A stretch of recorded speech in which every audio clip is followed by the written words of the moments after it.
Revenge is usually loud. People scream, they throw punches, they want immediate satisfaction. But the most dangerous kind of revenge is completely silent. It doesn't yell, it doesn't lash out, it just waits.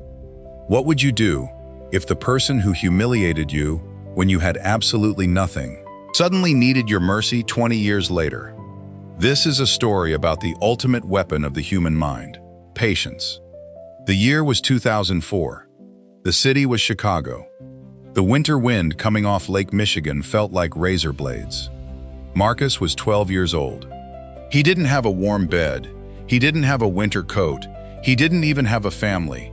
His entire life fit inside a single, torn plastic grocery bag. It was 10 p.m. on a Tuesday. Marcus was standing on the corner of 5th and Elm, staring through the glowing, fogged-up glass of Sal's Classic Diner. Inside, the lights were warm and golden. The smell of frying bacon and fresh cherry pie leaked out through the exhaust vents. Marcus hadn't eaten in 2 days.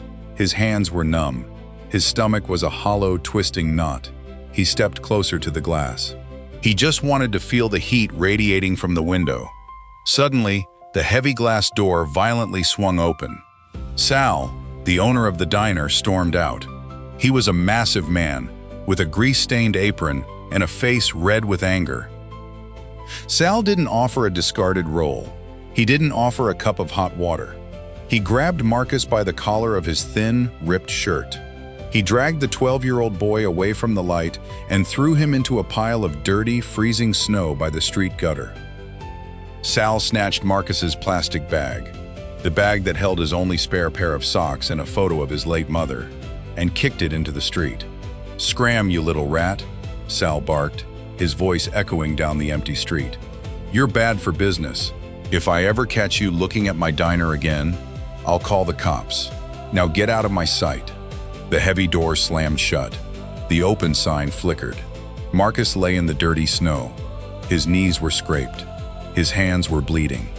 The natural reaction of a child would be to cry, to break down, to let the trauma destroy him. But as Marcus stood up, brushing the ice off his bruised knees, something snapped inside his mind. He didn't look at the diner with tears. He looked at it with absolute, cold calculation. He made a silent vow to the universe. He wasn't going to break the window. He wasn't going to throw a rock. One day, he was going to own the building. Patience without action is just daydreaming. Marcus knew he had to build a foundation from the dirt up.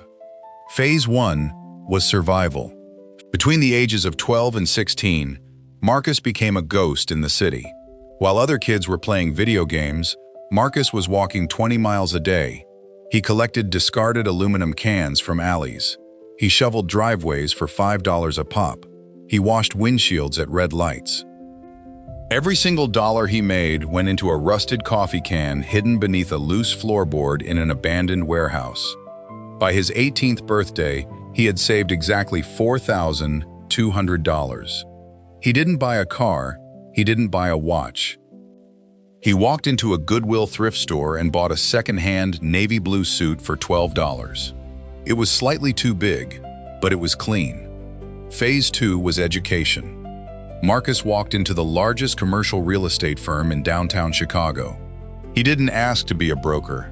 He asked for the lowest job they had. He became the night shift janitor.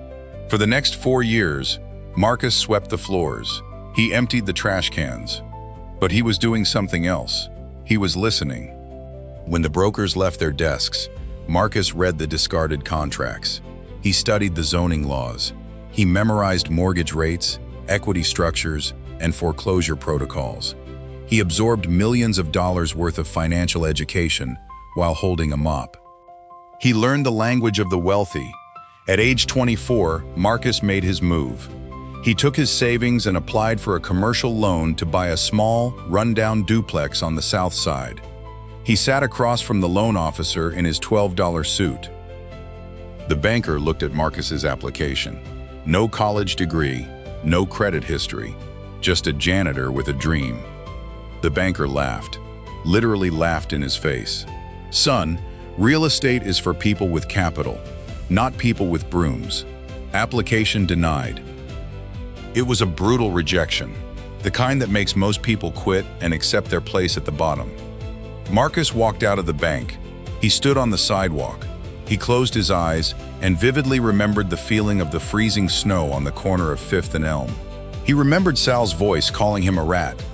The anger flared, but he controlled it. He compressed it. He turned the humiliation into fuel. He got a second job working construction, then a third job delivering pizzas on weekends. He slept 3 hours a night. 2 years later, he walked back into a different bank.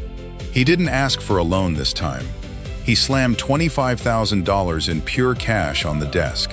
He bought a foreclosed property outright at an auction. He fixed the plumbing himself.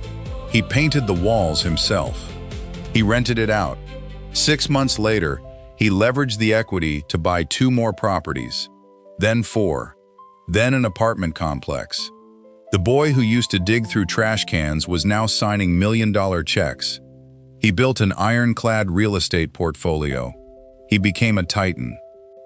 But no matter how many millions hit his bank account, he never forgot the corner of 5th and Elm. The year is 2024. 20 years have passed. Sal's classic diner is barely surviving. The neighborhood has changed. Sal is now in his late 60s. His back is hunched. His apron is still stained. The diner is bankrupt. Sal owes $400,000 in back taxes and predatory loans.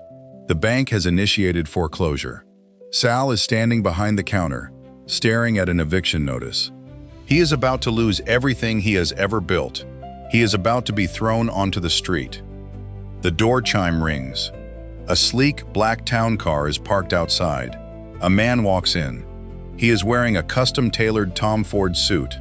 A Patek Philippe watch rests on his wrist. It is Marcus. He walks over to the exact window booth where he used to stand freezing on the outside. He sits down. Sal walks over, defeated.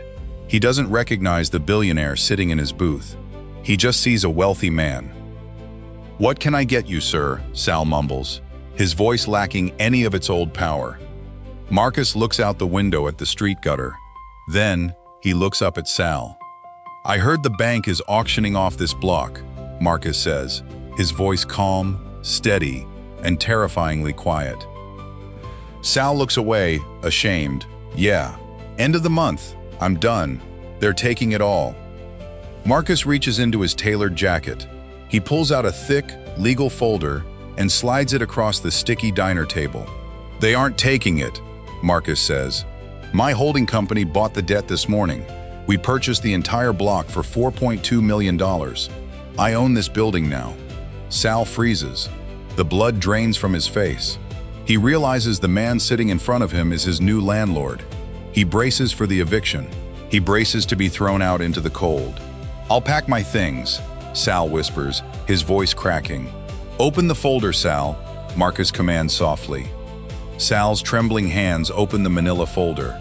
Inside is a brand new 10-year commercial lease. Sal looks at the monthly rent amount. He blinks. He looks closer.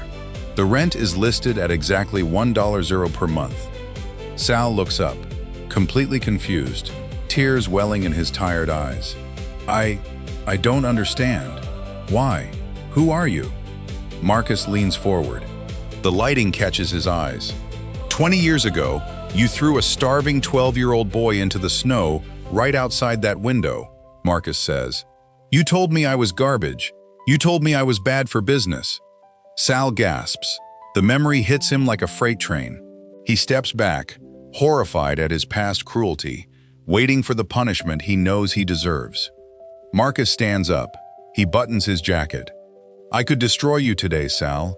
I could throw your things into the street, just like you did to me. But I'm not you. You were the greatest motivation I ever had. You didn't break me. You built me." Marcus taps the lease on the table. "Keep making the pie. And if you ever see a hungry kid outside that window again, you feed him." True power is not about destroying the people who hurt you. True power is outgrowing them.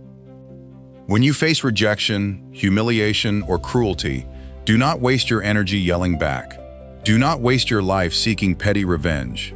Take that pain, Compress it. Use it to build an empire so massive that the people who doubted you have no choice but to live in your shadow. Patience is the ultimate weapon of the unbreakable mind. If this story proved to you that the long game is the only game that matters, drop the word empire in the comments below. Subscribe for more stories of ultimate resilience. Keep building in silence.